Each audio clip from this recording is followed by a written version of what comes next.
Got it. I need to change my name here. I am not Doug Shire.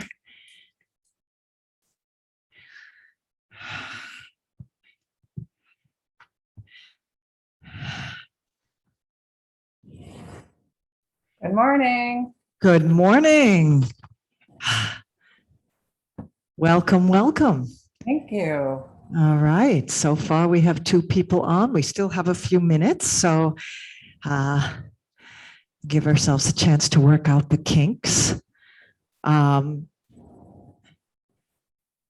just see blank screens, though. I don't That's all see I any. see. Yeah, let me see what I can do.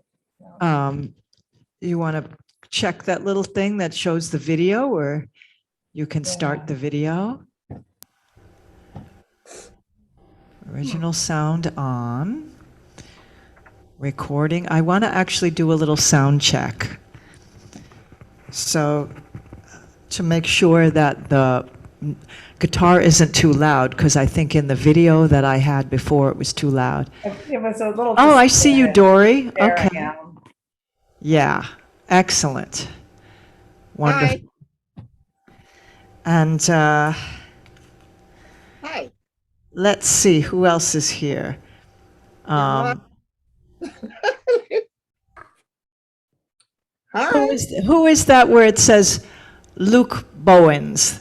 Oh, that's me. It's Barbara. I'll change the name. Oh, right. Okay. Barbara Tennis, of course. Yeah. Yes. Hi. So good to Hi. see you. It's been such a long time since we've seen each other face to years. face. What'd you say? I said it's good to see you after all of these years. I know it's been a long time, and I'm glad you're able to join us today. Wonderful. I'm just going to. Sometimes when people's names show up different on the screen than who I think, it's like, okay, who is that? So welcome, Barbara. Nice to see you. Now tell me again where you are. We're in Chapel Hill, North Carolina. Oh, lovely. So you have a nice We longer. were in London. We were just in Ithaca on sabbatical when I was taking your classes. Right. And then we went back to London after that, but we moved back to the States in 2018 and we moved to Chapel Hill. So that's where we are now. Okay. Well, we're going to be celebrating the turning and beginning of autumn here, because this is the autumn equinox, and I know for you, autumn is a little bit later than it is here in the Northeast. So, but it's coming. It's coming. How are the colors? Well, they're just starting to change a little bit, but it's still pretty green here. But it's starting, and the days are getting shorter. The autumn that we spent in Ithaca was the most beautiful I've ever seen. Yeah. Oh, it is exquisite in the Northeast. Yeah. It's totally different than down where you are. Yeah. So I want to do a little sound check and see, because on the video, I noticed when I was listening, the audio was a little bit too loud on the guitar. So how does that sound? Does the guitar sound boomy and loud and overpowering to the voice? Yeah, it sounds great. Sounds fine. Sounds good? Okay. That's good to know, because what I hear in my space here and what actually comes through on the audio is often very different. So let's see. Now I also see where my mom, where it says Susan's iPad, but I don't see you or hear you, Mom. So You don't hear me or see me? I hear you now, but I don't see Now you. you- So Okay, you can't see me? I can't see you. No. Your video is not on. Now, how do I do that? You're speaking to a moron. Don't worry about it if you can't get it on, just as long as you can see me. Well, let's see. Video. Where would I find that? Me and Alexa. I'm not sure on the iPad where you find it. Start video. How about this? Yes, that's it. Start video. It's a good option. I see you. Hello. Okay. I'm going to spotlight myself for everyone. So it's just a small group today. I think most of the people today are either going to opt to do the video, or they will be doing, maybe they're going to be joining us as we get started, because maybe others are having technical glitches. But I'm glad you're all here, and I want to just ask you before we get started, how did any of you have a chance to work with the video, and how I did it did. work? I did. I was fine until I got on the floor. And then all I worried about was, am I going to be able to get up? I'm 90. How do I get up off the floor? But I did. I managed. The trick is always roll over to your side. Don't try to sit up straight up. Roll over onto your side and then press yourself up onto hands and knees. Maybe if it's hard, you might need to have like a stool or something, like a little step stool or something near you, or your chair near you, so you can press into that to get up. Yeah, the thing is, just take your time. Just take your time. No rush. I'll be here next week on the floor the same Yeah. way. And Natalia, welcome. Nice to see you. You can, can you hear me okay? You can give me a thumbs up if you can hear. Good, beautiful. All right, well, we're going to get started so we can make the best use of our time, but I do want to just ask one more, if there's anybody else that wanted to say anything about the video, whether it was helpful, whether you had trouble accessing it, or whether the audio was terrible. I know the very end, the audio is a little Yeah, overwhelming. it was fine. It worked well, and yeah, it was very helpful. So, yeah. Good. Good. I think it's a good system here to have the thing where you get to take the class and or work with the video. Yes. So today, I'm going to put you on mute here, so we have no distraction. But if you need to come off mute, if something is not right and you can't hear, you can certainly do that. So interestingly, it's not. Oh, there we go. Mute all. Because this is the week in which we transition officially from summer into autumn, the autumn equinox. And at least those of us in the Northeast can see the very beginnings of the changes into autumn. We can see how the leaves are beginning to change, and some of them are starting to fall. And any of us who have gardens can see how the harvest is winding down. I can see my tomato vines kind of shriveling. And so I'm really reminded of that process of ending, dying, dissolving as a necessary part of the cycle of life. And in yoga practice, what I like to do in my yoga classes is draw upon the ancient teachings from India, the mythology and the stories and the teachings of these great ancient stories and these great beings that are referred to in the sacred literature that help us connect with these natural occurrences, that things that happen in nature and the things that happen within us. So I'd like to introduce you. Hi, Barbara, welcome. We have two Barbers on today. I'd like to introduce you to Shiva. And this Shiva is a very, very important character in the yoga tradition. And there are many, many stories and many, many associations with Shiva. And one of them is that he is associated with this energy of things falling away, of dissolution, transformation through death, the falling away of all forms and anything that is finished. It's the transformation of the old, what needs to fall away, to make room for new life, new possibility, new growth. We couldn't possibly have spring if we. But what's interesting is that even though Shiva is associated with death and the dissolving of form, he's actually the one who reminds us and teaches us, invites us to discover what it is that doesn't die. What is the divine essence that is actually deathless, that is eternal and infinite, which is our true nature. And that is really the whole essence of the teaching of yoga. To discover what that is infinite and eternal and whole. Shiva is also the original yoga teacher. So it is said that all of the teachings of yoga were kind of channeled through him. And he taught his wife Parvati as his first yoga student.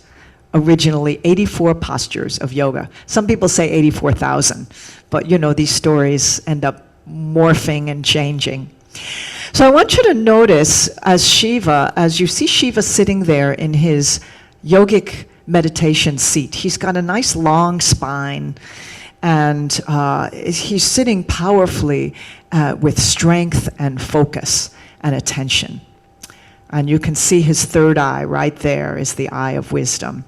And I'm going to invite you, you don't need to sit cross-legged to have this long, powerful yogic seat, long spine, open heart. I'm going to invite you to come into that seated posture with your sitting bones at the very front edge of your chair.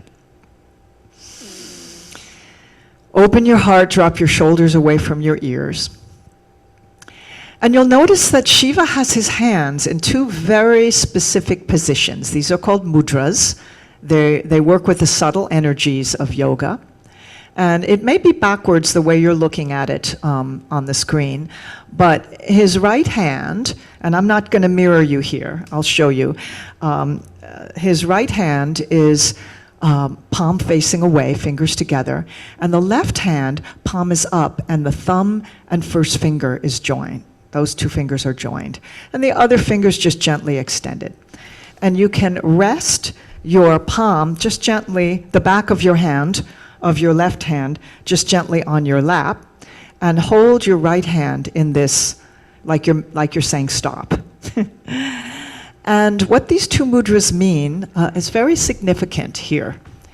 This mudra, where the palm is turned up and thumb and first finger joined, is called the Jnana Mudra, and it's the mudra of wisdom. It's the mudra of the knowing of our true nature, our true self as divine. That's the most important knowing that we can come into, is who we truly are beneath this egoic mind. The palm facing away from you is the mudra of no fear, fearlessness. And when we hold these two mudras together, as Shiva is doing here, what it tells us is that when we remember who we truly are, our divine nature, then there is nothing to fear. So I'd like you to come into those mudras yourself. Take your right hand and let the palm face away. Left hand, thumb and finger join, making a little circle, a little circuit of energy. And let your eyes close, and I invite you to just breathe into that energy. Remembering who you truly are beneath, beyond this body, beyond the comings and goings of the mind and the emotional waves, that there is something enduring here, something eternal, something ever present.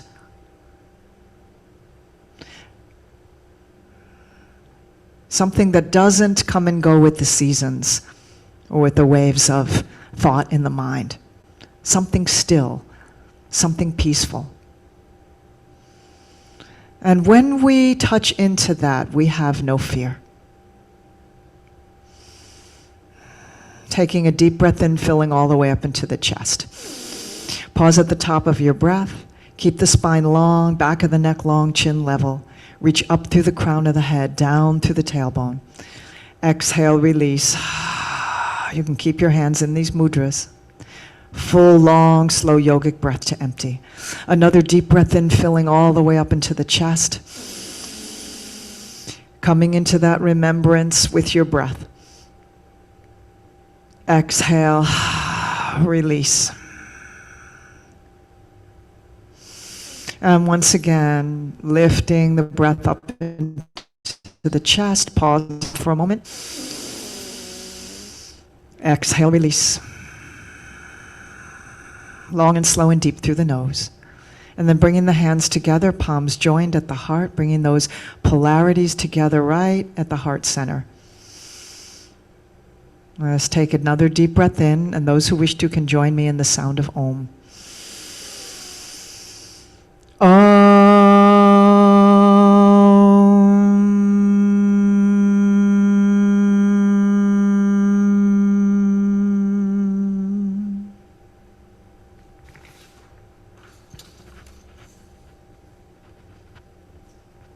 Once again, refresh your posture. And in your chair, have your knees in line with your hips, your sit bones on the front end of the chair. And we're going to sync up our breathing and our motion with some seated sun breaths, reaching wide out to the horizons. Top of the breath, hands lift to the sky. Reach through right, reach through left. Exhale, wide and down. Take the whole breath to come into that inhale, like you're saying yes with your body. Exhale, like you're brushing the horizons on either side. So you want to find that long, wide open, long arms, wide open heart, spiral open so that you really feel the heart blossoming open here. Reach through right, reach through left, exhale, wide and down. Inhale, lift up. So take as long as your breath is to reach your hands to the sky, as long as your exhale is to sweep the hands down. One more. Notice if your shoulders are shrugging and see if you can unshrug them. Exhale, wide and down. Bring your hands to your thighs or knees, and we'll take cat, cow, spinal waves. Remember how we did this as the first two essential movements of the spine, flexion and extension. So opening the heart, drawing the shoulders back and down, look up to open through the throat. Exhale, chin to chest, roll to the back end of your sitting bones. Keep going. Yeah. And we can take this a little bit deeper. If you'd like, you can stay with just these gentle movements, rolling forward and back on the sitting bones, like your sitting bones are the blades of a rocking chair. If you want to take this a little deeper with arm movements, as you bring the heart forward and the shoulders back and down, see if you can open the arms and see if you can let the elbows try to touch one another behind the back body. They're not going to be able to touch, but you can feel how that squeezes the shoulder blades together and expands the heart. Look up. And then exhale, cross your arms over your chest, touch opposite shoulders, and take what's known as a dervish bow. This is what the Sufis do when they pray. Inhale, opening the heart. Try to touch the elbows together, arch back, look up. Exhale, cross the arms the other way, dervish bow. Elbows touch, or hands touch opposite shoulders. And take a few more like that. Opening wide, arching back, saying a big yes with your arms, your heart, your breath, and then exhale, taking that bow. That bowing in gratitude for whatever it is that comes into your mind right now that you're grateful for. A few more like that, one more each side.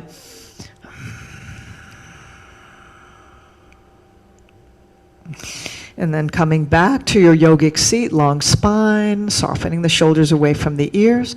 We'll take some side bends. So you can I'll mirror you here. You can let your right hand just gently stabilize yourself on the side of the chair. Reach up with the left, unshrug the shoulder, grow long from sit bones to fingertips on the left side, and then take it into a side bend. Try to keep that upper arm long without bending the elbow if you can. How deep can you go into the side bend, fanning open the ribs? Exhale, float that arm down. Notice the difference between right and left side, where you feel the prana flowing. Other side, reach up with the right hand. Gently hold the chair with the left hand and take it into your side bend, planting both sit bones down in the chair. On the seat of the chair firmly. See if you can take it a little deeper. Unshrugging the shoulder, reaching out also to the crown of the head, long and away. And then exhale, release. If there's any tension in the shoulder, you can shake out the shoulders for a moment. And let us take one more round each side. Lifting up through left arm, bending over to the right, sending your breath to the space between the ribs and releasing. Other side, inhale to lift.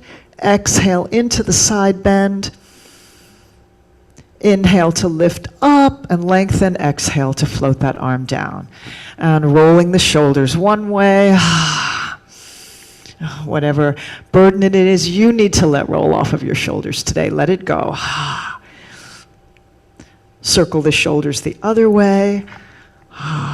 This is a place where there's so much insidious tension.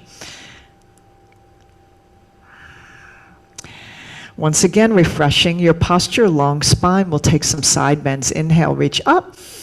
Or not side bends, excuse me, twists. Exhale, twisting to your right. Opposite arm, find some leverage on the outside of your right knee or thigh. Looking over your shoulder on the right side. Try to lead with your heart and let the head follow. Inhale up to center. Exhale, twisting to the other side, keeping that long, elegant lift in the spine.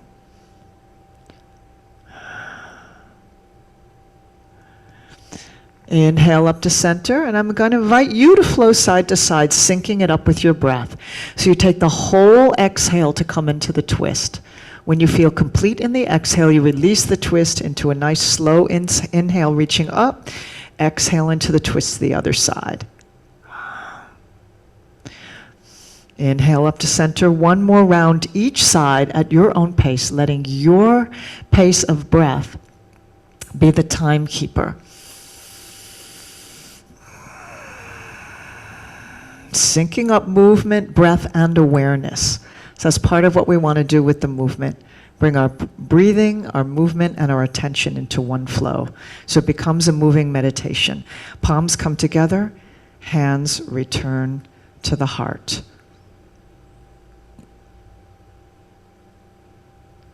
Beautiful. What I'm going to invite you to do now is to take your strap, and we'll do some lovely stretches for the shoulders, upper back, opening the chest, upper arms. So I invite you to take your strap and have your fists pull the strap nice and taut, and it's going to be a little bit wider than your shoulders. Again, you're in your yogic seat, knees in line with your hips, long spine, sitting on the front edge of your chair. Lift the strap to, I'm going to try to fix my screen here so that you can see my hands raised. And so you want the strap to be a short enough length that you can't go all the way around back, that you feel some resistance there. And reach the knuckles back behind you. So you're going to feel a nice stretch in the underarms and the armpits here. So press up with the knuckles and reach back. Big breath. Exhale. Keep the strap taut. Float it down. You're going to feel a lot of energy in the arms here. This very energizing stretch for the arms, shoulders, upper back, and chest. Reach back. Big breath in. See how far back you can reach. Opening wide. Exhale. Float the hands down. And again, inhale, reach up. Press up through the knuckles without shrugging the shoulders. That's the trick, because the shoulders are going to want to scrunch up to the ears. So unscrunch. That's an ancient Sanskrit word, scrunch. And reach the knuckles back. Feel the opening and spreading of the top of the chest. You might feel it also in the pectoral muscles. And float the arms down, keeping the strap taut. And then you can release, find some wiggle waggles of the arms. And then let the strap be a couple of inches wider. And one arm is going to go straight up and one arm is going to go straight out to the side. So you're making a 90-degree angle, still the strap is nice and taut. So press up through that upper arm. So if you're mirroring me, it would be your left fist pressing up, your right fist pressing out, strap nice and tight, and then reach back behind you. Oh, feel that lovely expansion through the front of the chest. Big breath. Try to squeeze the shoulder blades toward the center. And exhale, release, keeping the strap tight. And we'll try it on the other side, making that L shape through your body, 90-degree angle. Press up, unshrug, reach out, and back. How far back can you reach the hands, keeping the arms straight? Nice wide open heart. Big deep breath in, and exhale, release. Just soften. You can loosen the strap for a moment to find some circling of the shoulders, any intuitive way that feels good. And now we'll do a practice inspired by Jim Morrison of The Doors. break on through to the other side. All right, so I want to invite you to think of something that's an obstacle in your life, a place where you might be feeling stuck, where you really want to have some kind of a breakthrough, all right, or there's some obstacle in your way that you want to clear out. So you're going to have the strap a little bit wider now, wide enough so that when you pull it taut and reach it up and reach it back behind you, you can actually slowly come around to bring the strap down to either to your low back or buttocks behind you. And then you can also circle it around this way. Now, if it's too wide and it's too easy, there isn't going to be any real sense of breaking through. There's not going to be, you want a little bit of tension there. So you feel that sense of breaking through a wall, an obstacle, or a stuck place. If it's too short, if the strap is too short, then you're not going to be able to get through and you're just going to stay stuck. So find that just amount of length, that sweet spot, where there's just the amount of length that you can reach up on the in-breath and make the breath slow enough so you take the whole in-breath to break on through to the other side and feel the joy of breaking through that obstacle. And the whole out-breath to come back to center. Each time you come back to center, you can center yourself on your sit bones, lengthen through your spine. And we'll take a few of those at your own pace. Maybe there's a few different obstacles that you need to break through. Some place where you might feel stuck or blocked. It could be an internal obstacle or an external obstacle. But just explore the feeling of breaking through. And see if you can feel that happening with a sense of ease and grace, gracefulness. Opening up. Last one, coming back to center. And release. Feel all that aliveness in the arms, the shoulders, the upper body. And then we'll take it into Yoga Mudra. So Yoga Mudra, remember, is clasping the hands. I'm just turning sideways so you can see. But you can just, and maybe you need to turn sideways if your arms are really long and your chair has a full back and you can't reach forward. So however you need to do it to clasp your hands. And if you're clasping your hands and you're getting that bend in the elbow, then that's a good sign that your strap can be useful here with just a few inches. Just enough so that you can straighten the arms, squeeze the shoulder blades toward one another to blossom open that heart. Lift the hands a little bit higher and reach them back behind you.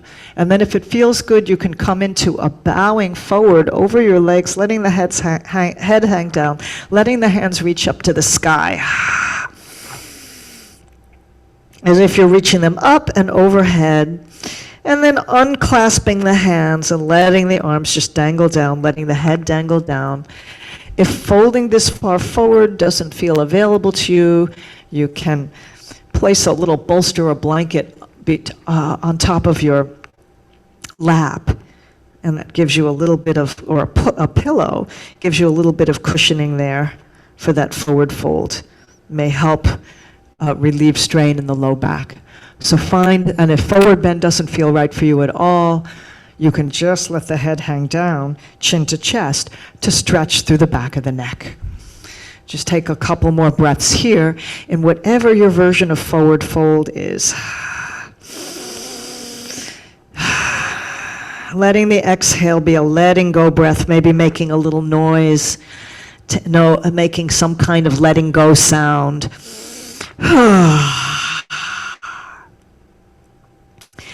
If you're in a full forward fold, you can bring your hands to your thighs and slowly roll up. Take your time, go nice and slow as you stack one vertebra on top of another to come up to seated. Roll the shoulders back and down.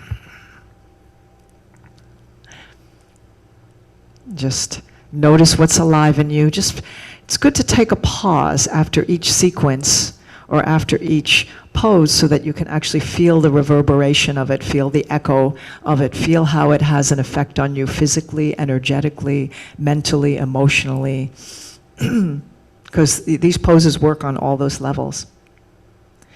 I'm going to invite you to take the eagle arms. And the eagle arms are a wonderful way to stretch. What we just did was we stretched the front of the chest when we did yoga mudra.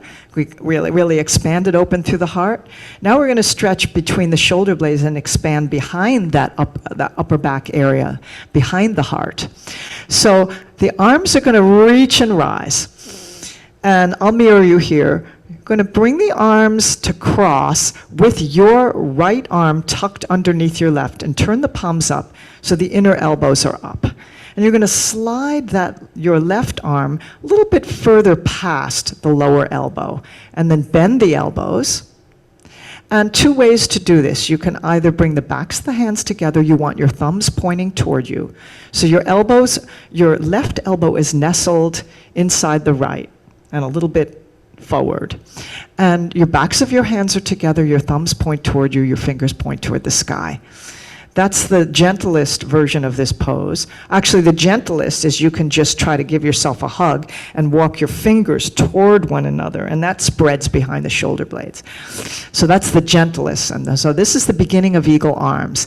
If you can take your right hand, which is now on your left side, draw it toward you, and then cross the wrist. And maybe you can either hook your pinky and thumb, or fingers and thumb, or maybe bring your fingertips to the inside of your left arm, left palm. Now, it's a little confusing right and left because we're all crossed, twisted. And it's especially confusing for me because I'm mirroring you, doing it backwards. So thumbs point toward you.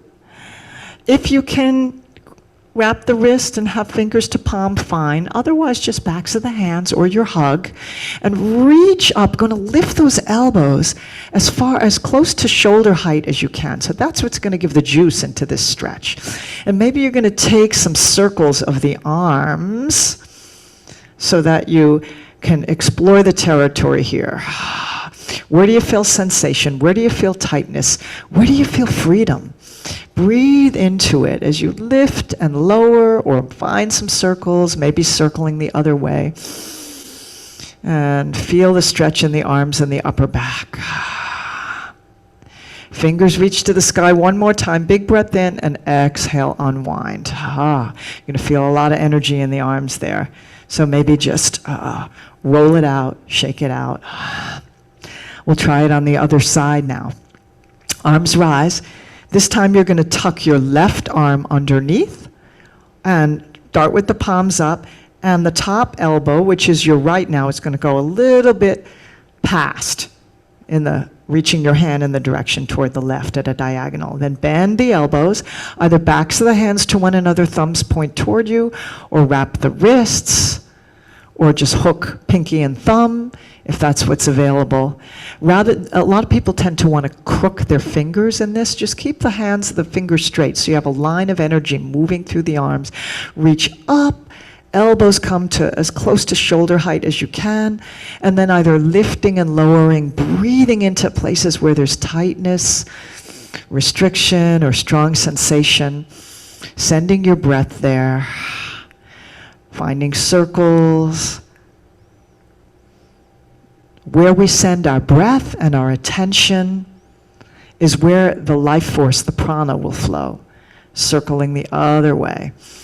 And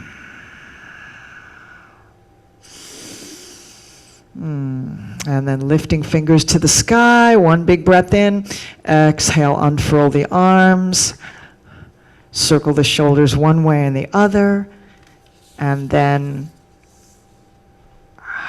turn the palms up on your lap just to feel the reverberation. Feel what's alive in you.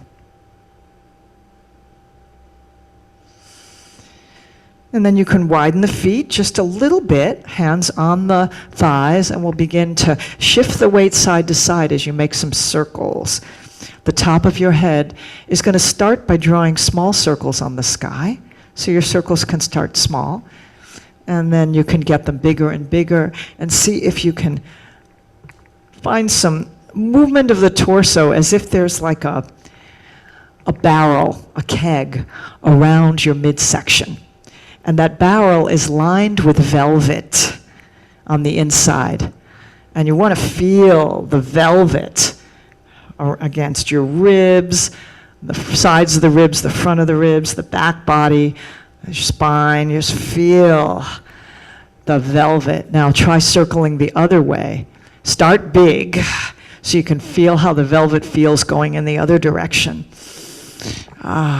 Shifting side to side, but keeping the sitting bones grounded. And then the circles can get a little smaller and a little smaller, still lengthening up, making the head draw circles on the sky, not with your neck, but just movement of the whole torso. And then the circles get a little smaller as you come back to stillness, root down through the tail, lengthen up through the spine. Big breath in and release. And I'm going to invite you to come to standing now and to stand behind your chair. And we'll take some standing poses. I'll turn sideways so you can see the angle a little bit better. Just holding on gently to the back of the chair. I'm going to invite you to walk back so that you find your downward facing dog.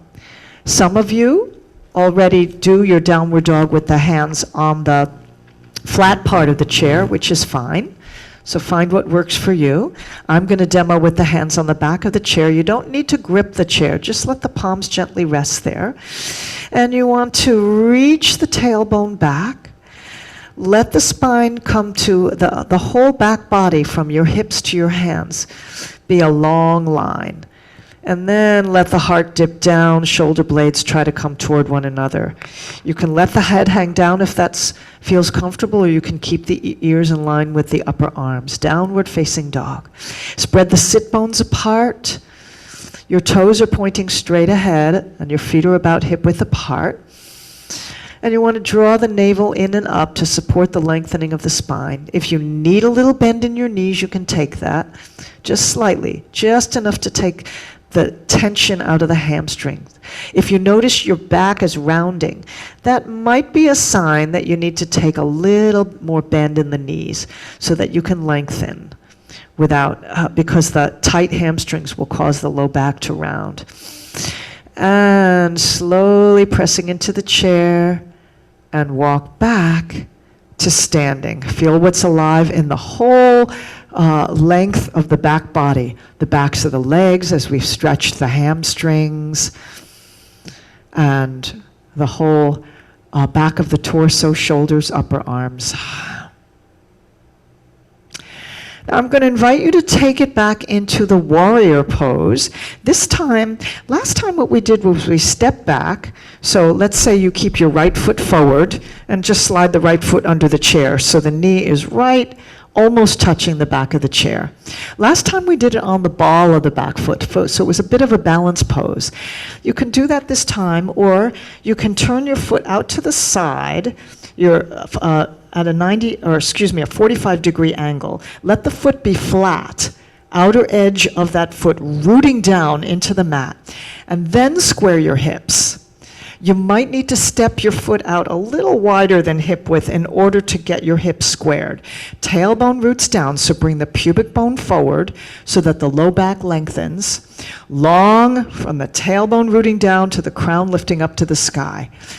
So this is a little bit more, it's easier to balance here. You may notice you feel a little more balanced, but it's also a little more challenging to square the hips as you want to try to draw that left hip pointer forward, the right hip pointer back, and again, lift the lower ribs away from the hips so you have that powerful lift. Now you can keep your hands on the chair for balance, or you can lift one arm to the sky, or the other arm to the sky.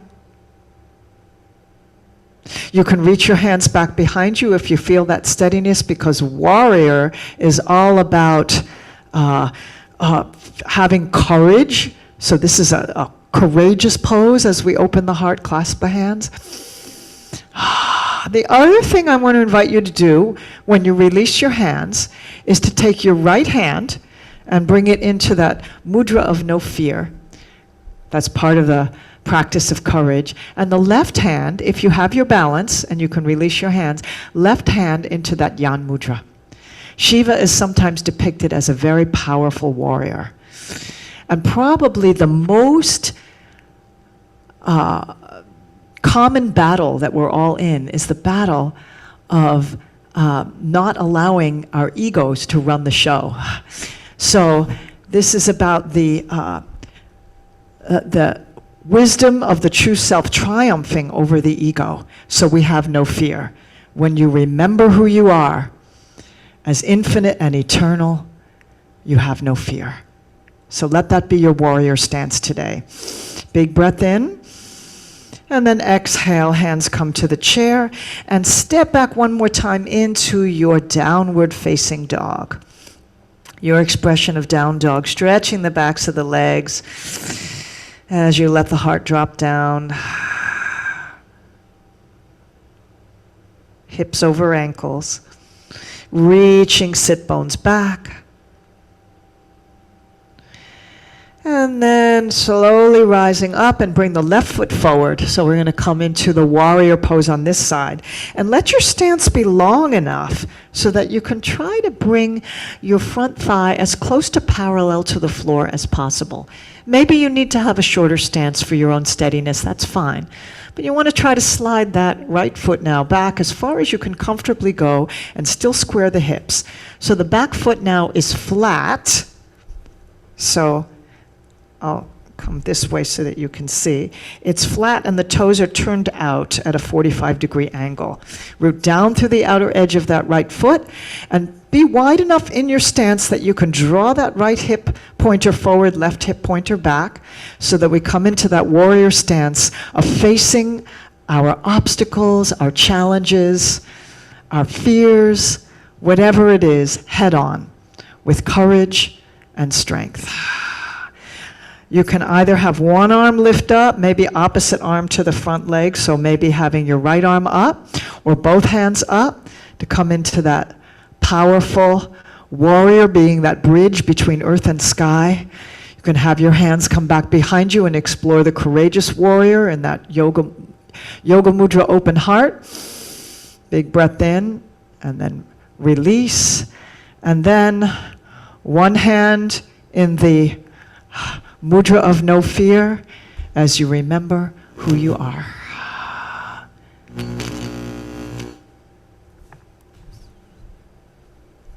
And then stepping up into standing behind your chair, coming back into your mountain pose. I'm going to invite you to step to the side of your chair and have one block in front of your feet. You're going to just come into standing in mountain with a block just right in front of your feet. And you can place another block, if you have a block. It's not essential. It just can be helpful if you have one, or a book. And as you stand behind the chair for our balance practice today, we're going to start with the crane pose. And you can have, your arms are going to make wings, and so your elbows are going to be soft and your wrists are going to be soft. And your fingertips can be touching the chair on one wing if you need to. As you, from mountain pose, extend your other wing and lift. In this case, if I'm mirroring you, you would be lifting your right knee to hip height. Take a little micro bend in the standing leg so that you are not locking your knee. And if you can, you don't want to be too close to the chair here. You want to be able to extend your wing and see if you can lift both, open both wings and just feel that wind beneath your wings. And if you need to, you can down to the block or to the floor as if you're the crane dipping its toe in the water, fixing your gaze into a spot a few feet in front of you on the floor. Lifting and lowering as needed, or just holding and hanging out for a moment before you come back into the balance pose of Samasthiti, or equal balance on both feet.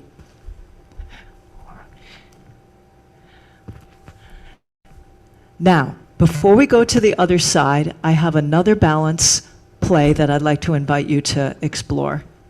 And in order to do that, I need to show you, since we're thinking about Shiva today in our practice, here is another image, a very common image of Shiva called Shiva Nataraj. And you'll notice Shiva is standing on one leg, and he's got one knee turned out to the side, sort of crossing the other. And what he's doing is he's waving his arms around in a ring of fire. And by the way, the standing leg, he's standing on a demon, so he's triumphing over his inner demons. And the fire is the fire of transformation, the fire of purification, the fire of letting whatever's ready to be released go into that fire and be destroyed. And in that destruction, he is inviting in, with those arm movements, with that fire, new life, new possibility. So we're going to take that pose of the Shiva Nataraj, and the way I'm going to invite you to do that is to come again, just the way you were, standing, and you can have your block right in front of your standing foot. Coming into lifting the knee as it's in crane, and you can turn it out to the side a little bit. Try to bend a little bit in the standing leg, and if you need to hold on to the chair, you can. If you need to have your tippy toe on the block, you can.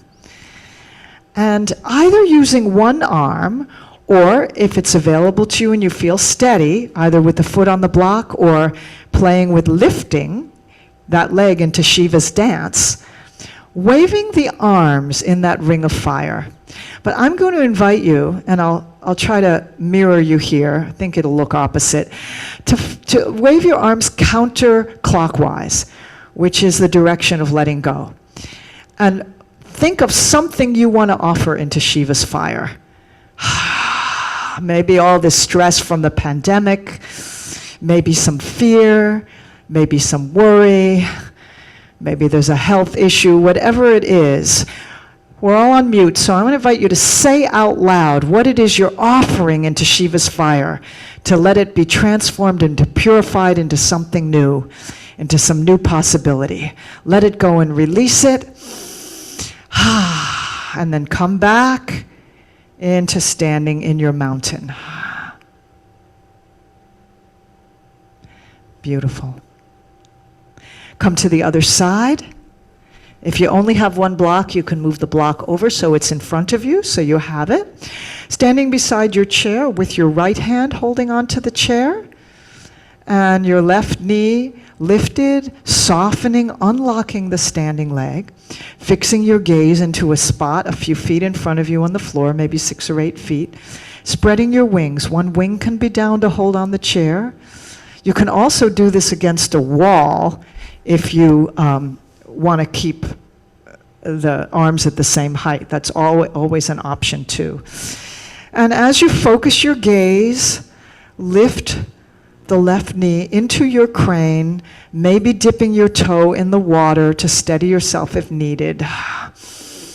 Now notice if there's any tension that builds up in the shoulders, around the brow, around the jaw, muscles around the eyes, that insidious tension when we feel a little bit of fear.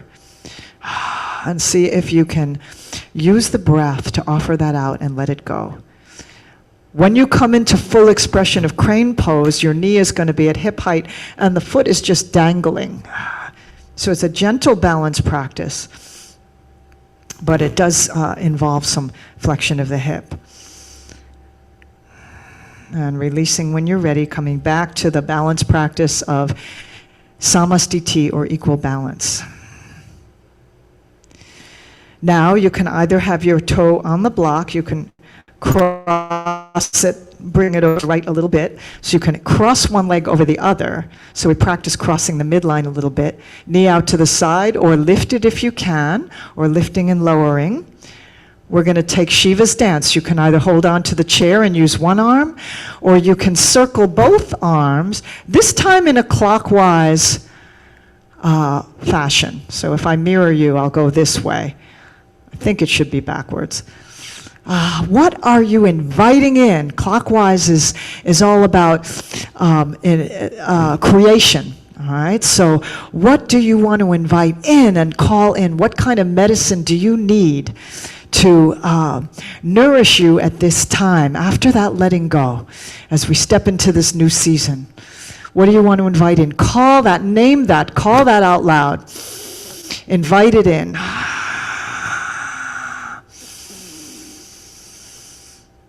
And slowly come back to standing on your own 2 feet, equal balance.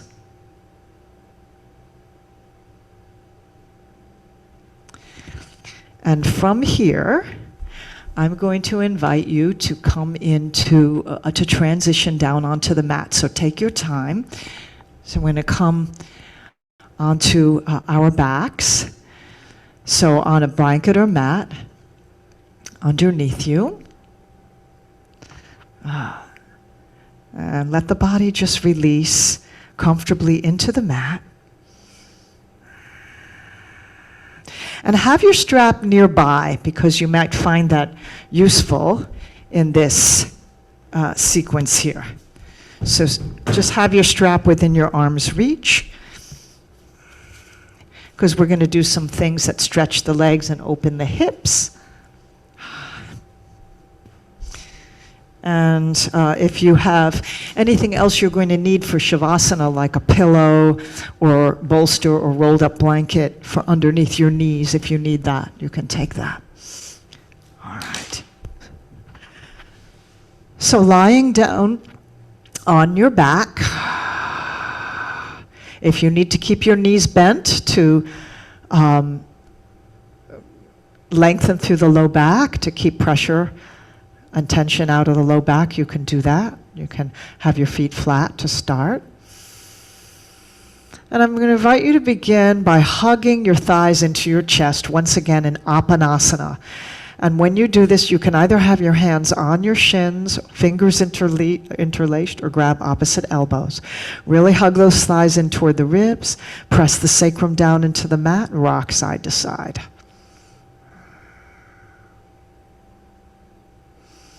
So we're beginning with a little massage on the low back. Let the back of the head comfortably rest on the mat. The neck be long, so you can tuck your chin a little bit toward your chest. Not too much, just enough so that you're not creating a kink in the back of the neck. Soften the backs of the shoulders into the mat. And then hug those thighs in a little closer, and release the arms and let them go. Feet touch down. We'll do that a few more times. Hugging them in and letting them go. Hugging them in and letting them go. And what this does is it lifts and lowers the low back and sacrum area, so you get a little massage there and stretches and opens there. And it also starts engaging the abdominal muscles in the low belly.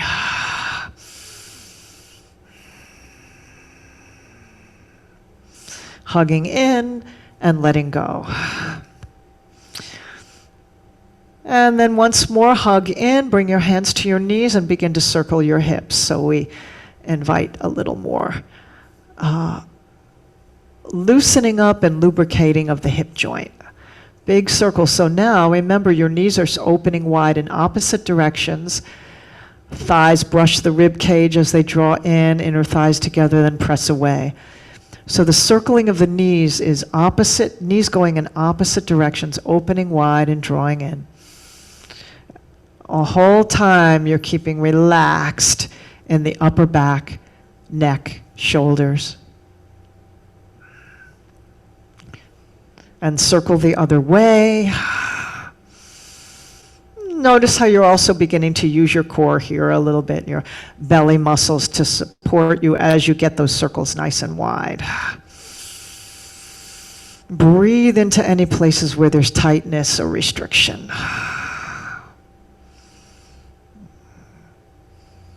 And next time the inner thighs come together, once again hug in this pose called Apanasana. Giving yourself a hug, the self-love pose. And interlace your fingers around your right shin and extend your left leg. Now you can either extend your left leg all the way. If that feels a little too tight in your front of your left hip, you can bend the knee and have the foot flat. Hug that right thigh in toward the rib cage, soften the backs of the shoulders into the mat. Lengthen through the back of the neck, press out through the left heel if your leg is lengthened.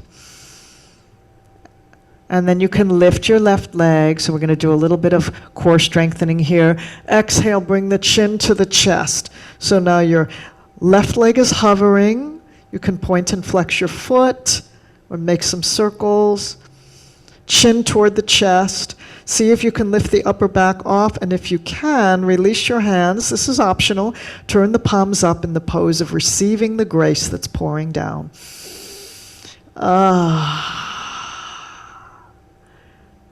And slowly release. Let the left leg rest on the mat. Now you're going to keep your right leg folded in so you can bring your strap to the inside of your to the arch of your foot, just to the center. You can do this with peace fingers to big toe, but many people find it's a little easier to use the strap. You're going to hold the strap with your right hand nice and close to your foot so that your arm is long. If the strap is too long and you're bending your elbow, you're going to be using extra tension in your upper arm and shoulder. So let the strap be an extension of your fingers to help you reach your feet. You don't want to be so close to your foot that it draws your right shoulder off of the mat, though. Let the back of the shoulder rest in the mat and the arm be long enough so it grabs the strap close to the foot. Press up through the heel and exhale. This is called Supta Padangusthasana, hand to foot pose. To stretch the back of the leg, press up through the heel, point your toes down toward your heart. Now we find a little pulse here, so on every exhale, you're going to press up through the heel and give it the juice, and on the inhale, you're going to bend the knees just enough, not enough so that anybody else can notice, but it's just an unlocking and a softening on the inhale. Give it the juice on the exhale. So you give it that little press, point toes down toward your body and the heel up to the sky. So each time you press, you're meeting your edge and feeling what that feels like with the stretch in the back of the leg. If your leg doesn't want to go all the way straight, that's absolutely fine. Just go to where your edge is.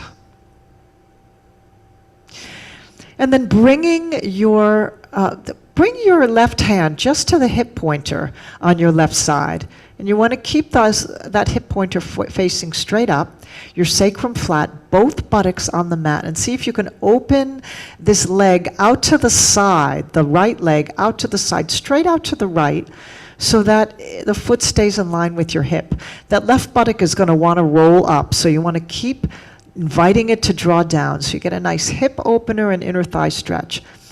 If this feels too much of a stretch, too intense, you can always bend the knee and fold the leg in, so fold the foot in toward the thigh on the right foot to left thigh, so you're coming into like a tree pose lying on your back. As a matter of fact, we can all transition into that tree pose once you've taken another breath here, pressing out, the foot straight out to the side, level with the pelvis. Release the strap and come into your tree pose. Reach the hands back behind you so your branches reach up high. Point your toes down in the other direction so you're inviting length through the whole body. Increase the space from your left tippy toes right through your fingertips. And let the outside of your right thigh open to the earth so you're finding that open hip tree pose. Then sweep your branches down and gather up the outside of your thigh with your right hand to invite the knee, the right knee to point up to the sky. The sole of your right foot comes onto your thigh or knee on the left side. So you're placing right foot on top of left thigh or knee. Then take the left hand and invite that right knee to come all the way across the body down to the other side. Now you are going to let your right buttock roll up and stack, right hip stacks on top of left. Reach out at a T position with your right hand, so shoulder height reaching away from you to the right. Invite the back of the right shoulder to melt into the mat and turn your head to look at your right fingers. So we're taking a spinal twist here.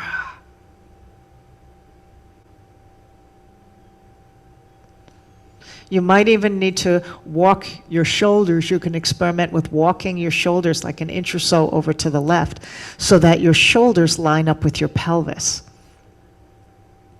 If your right knee doesn't want to come all the way down to the floor, that's okay.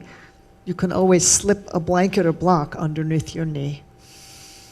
And take just another long, slow, deep breath here in this spinal twist. Softening the right shoulder, back of the right shoulder into the earth. Looking at your right hand, reaching out away from you to the right. Letting that right knee soften down to the floor on your left side.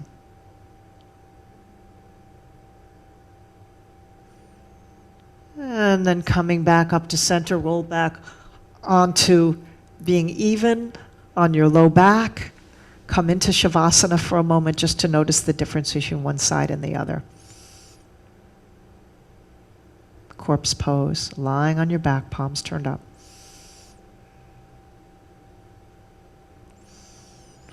And then hug the left thigh in wind relieving pose, clasping your hands around, either around your left shin or behind your left thigh. Soften the backs of the shoulders into the mat.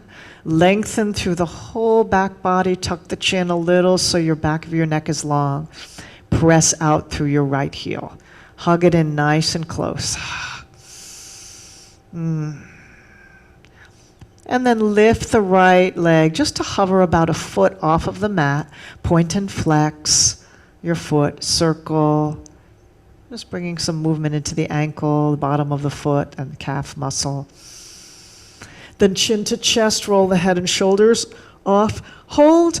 If only one breath is all you can do, that's absolutely fine. You can work up to a little more abdominal strength to hold more.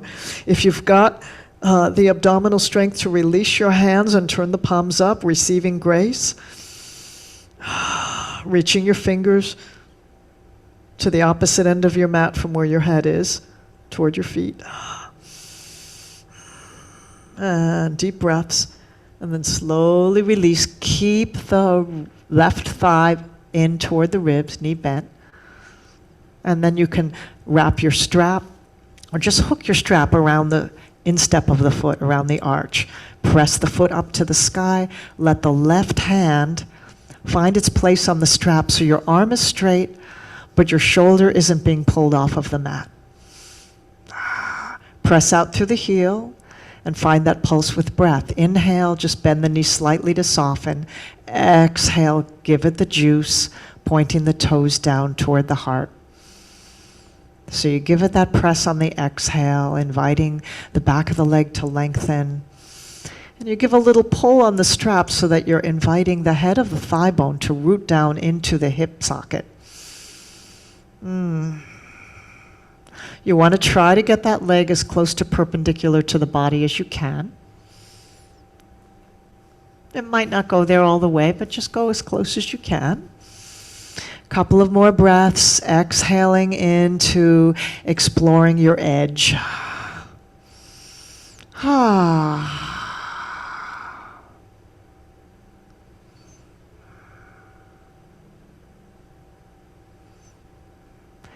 And then as you're ready,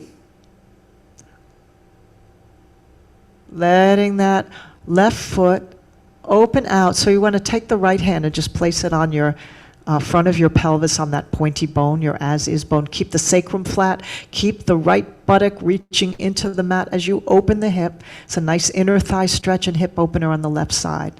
You might need to lengthen your strap or even shorten the strap. Reaching your hand toward your foot. You want your foot to stay in line with your pelvis as close as you can. And keep drawing the right buttock down to the mat, and you can then take the right hand out to the side or keep it on your hip if you prefer. Press out through the heel, flex the foot. Enjoy that stretch in the inner thigh.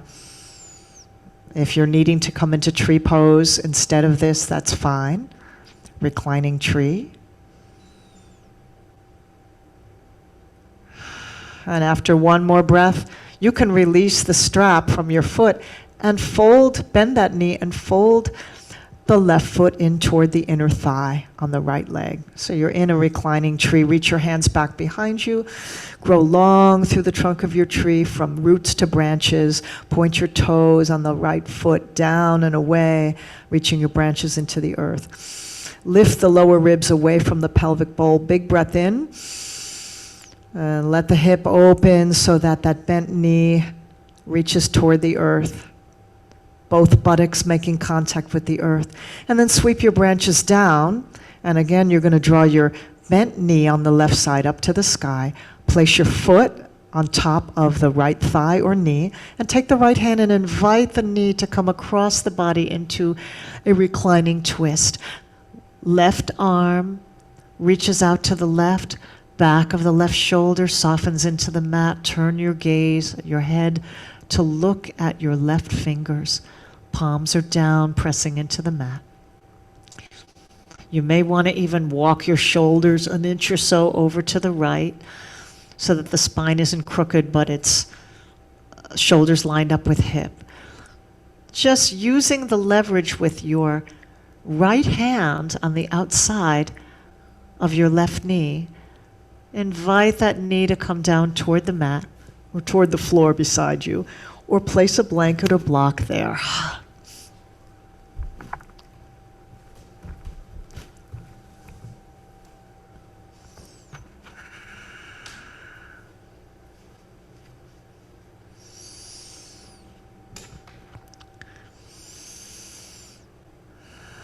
Just take a couple more breaths here in this lovely reclining twist.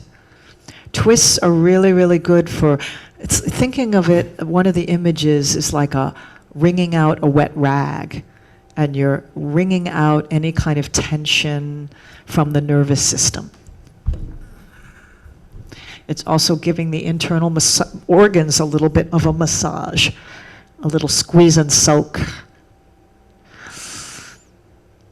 Releasing, drawing that left knee back up to center, and take a moment, a breath or two in Shavasana, just to feel the reverberation of that pose, that sequence.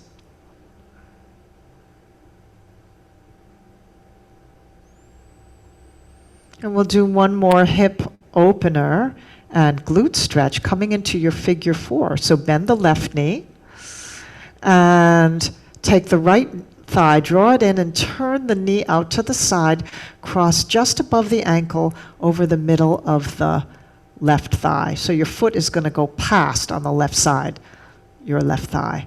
So above the ankle on the right meets the thigh on the left. You're going to reach your right hand through the space between your thighs. Clasp your hands either behind your thigh or around your shin for a little juicier stretch. Press your elbow on the right arm into the inner thigh on the right side to invite a little juicier pressing away, rotating that hip open as you pull the left thigh in. You're going to feel a nice juicy stretch in the glutes, the outside of the right leg. If this feels too intense a stretch, you can always release your hands coming through and place the left foot down on the mat, and just take your right hand and press into your thigh or knee to press it away to get a little hip opener. So find the depth of the stretch that works for you. You want to go for the juiciness of it, sort of exploring the edge. You want to go for that place where you go, oh yeah, I feel this, but not to the place where you're grimacing or tensing up. Soften the backs of the shoulders into the mat, the back of the head into the mat.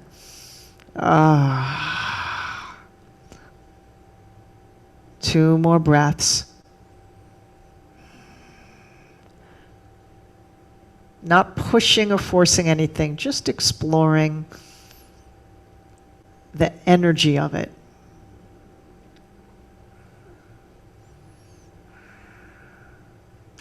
Not trying to force your body into any place where it doesn't want to go, but just using it as a practice of inquiry.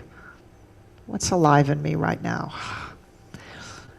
Releasing. And bring both feet down for a moment before transitioning to the other side. So crossing the legs the other way, draw your left knee out to the side as your right thigh draws in. Clasp hands either behind the right thigh or around the right shin. Your left arm is threaded through the space between your thighs. You're going to use that left elbow to press into the left thigh to invite a little more opening of the hip and a little more stretch in the glutes, and you're going to draw the right thigh in.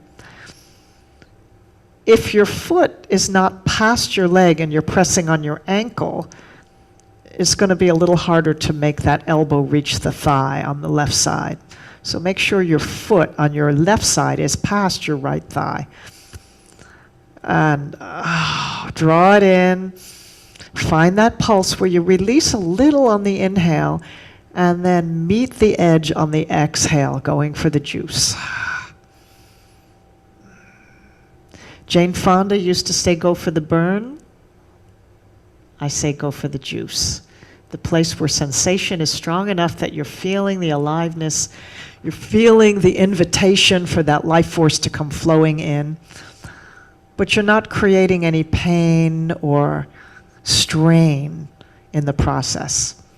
You're really honoring where you are right here and right now in this miraculous body, just as it's showing up today, using the power of breath to send life force there and to release tension and restriction.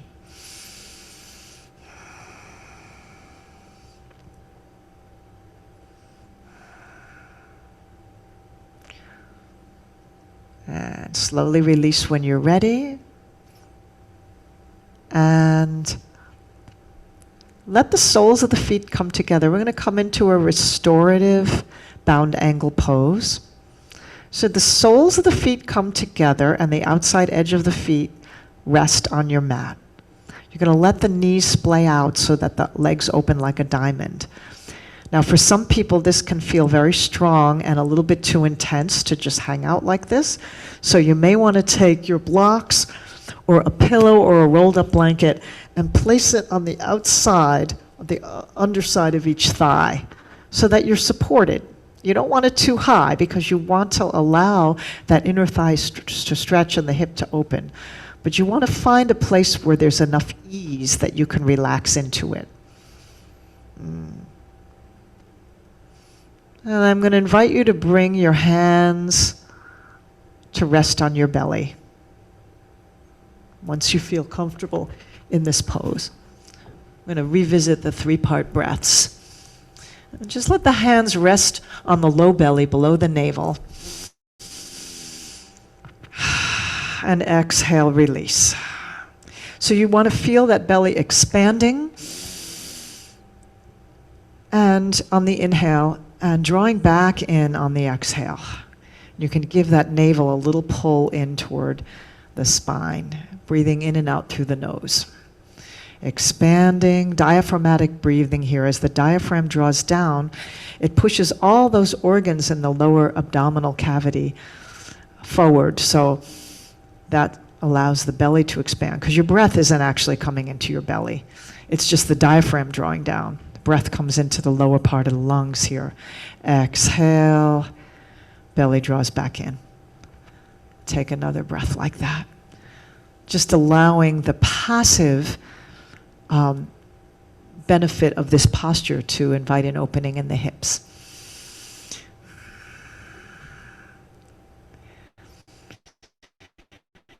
And then you're going to bring the hands up the middle of the rib cage so that your middle fingers touch right around the solar plexus area.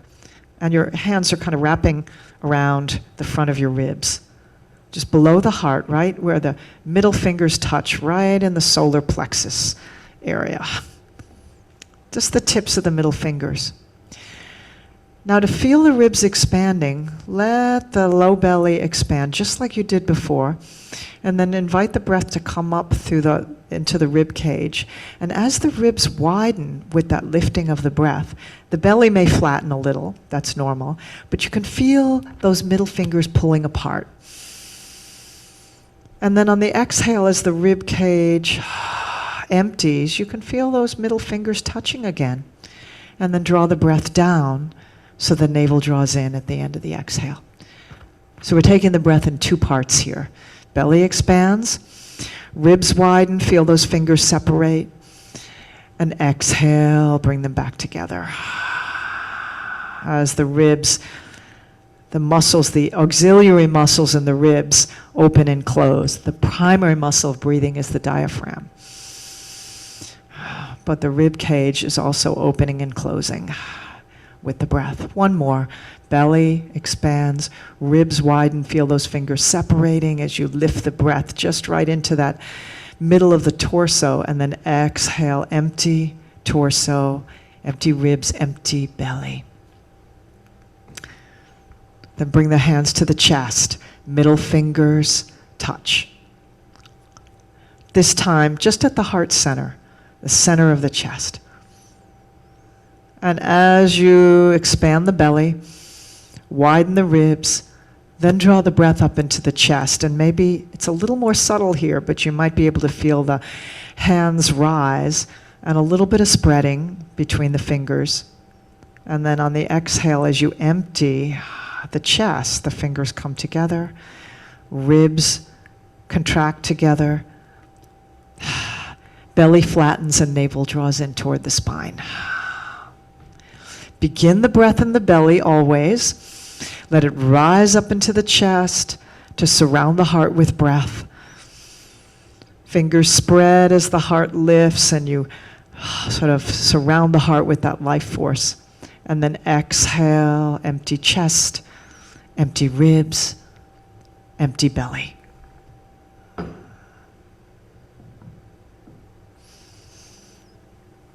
And one more deep yogic breath here.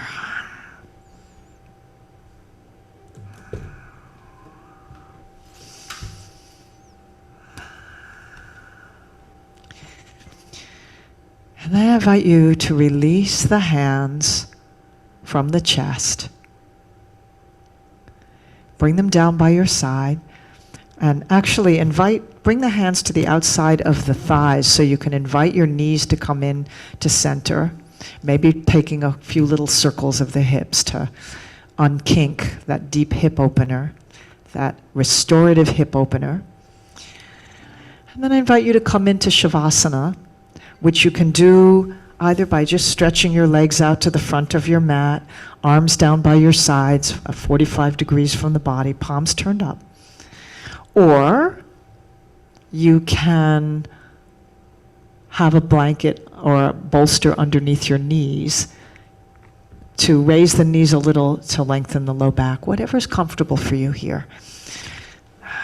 To take a few moments of complete letting go, and that includes letting go of control of the breath. Allowing the breath to find its own natural rhythm. Allowing the back body to just dissolve into the support of Mother Earth.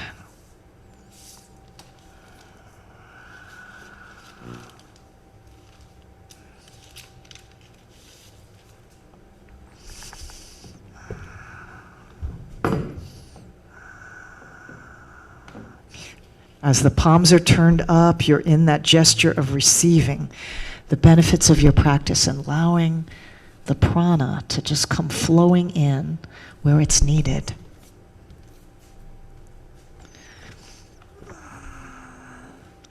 And as you melt into this practice of receptivity,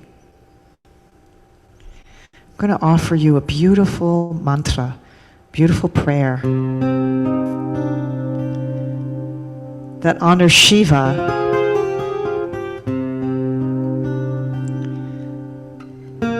that power of transformation, releasing and letting go.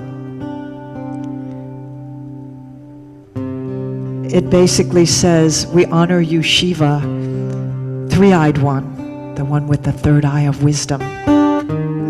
You are sweet gladness, the fragrance of life, who nourishes all beings.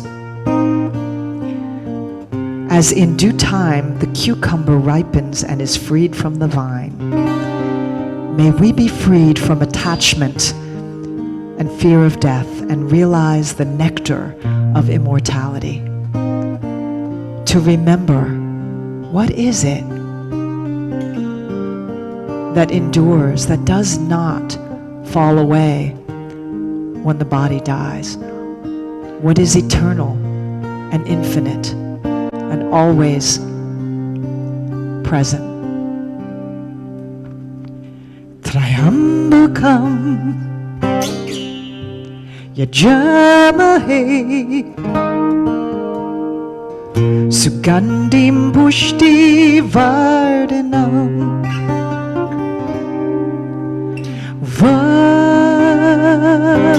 Vargamiva Bandhanam Mrityarmukshiyamamritat Trayambakam Yajamahe Sugandhim Pushti Vardhanam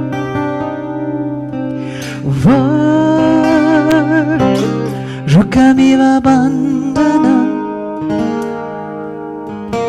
Mrityarmukshiyamamritat Om Namah Shivaya Namah Shivaya Namah Shivaya Om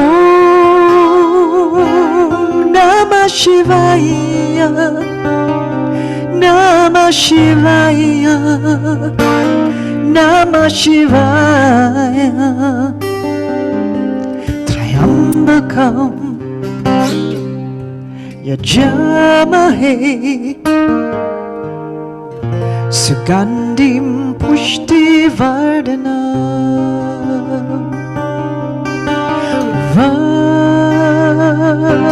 Vargamiva Bandhanam Mrityarmukshiyamamritat.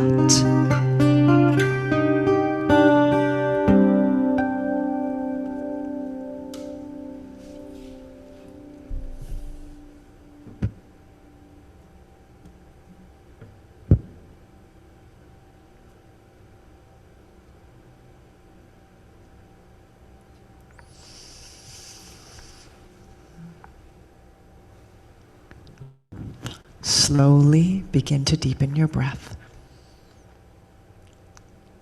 Bring your awareness back into your body, back into present time. Bring some movement into the fingers and the toes, and the head.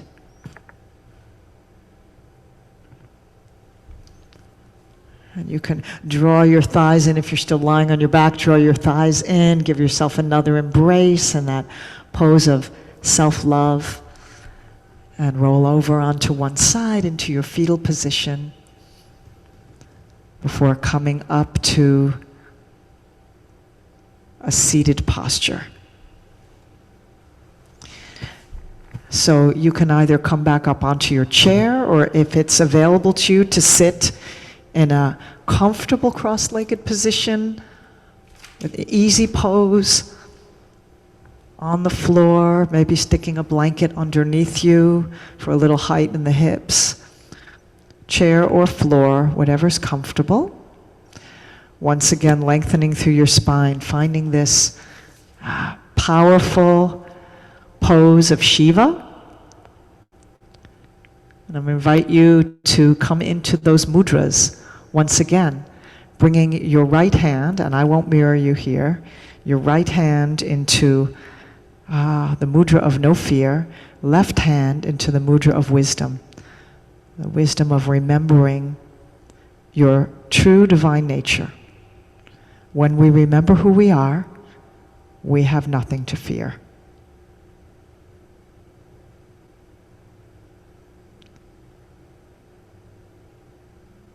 I'll give you a moment to just find those mudras to close our practice with.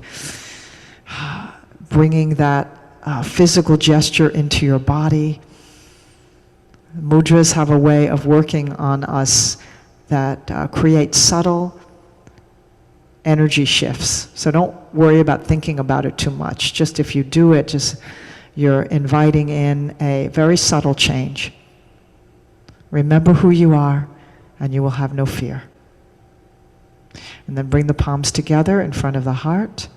Bring in those two polarities together. And taking a deep breath in, let's close our practice with the sound of Om.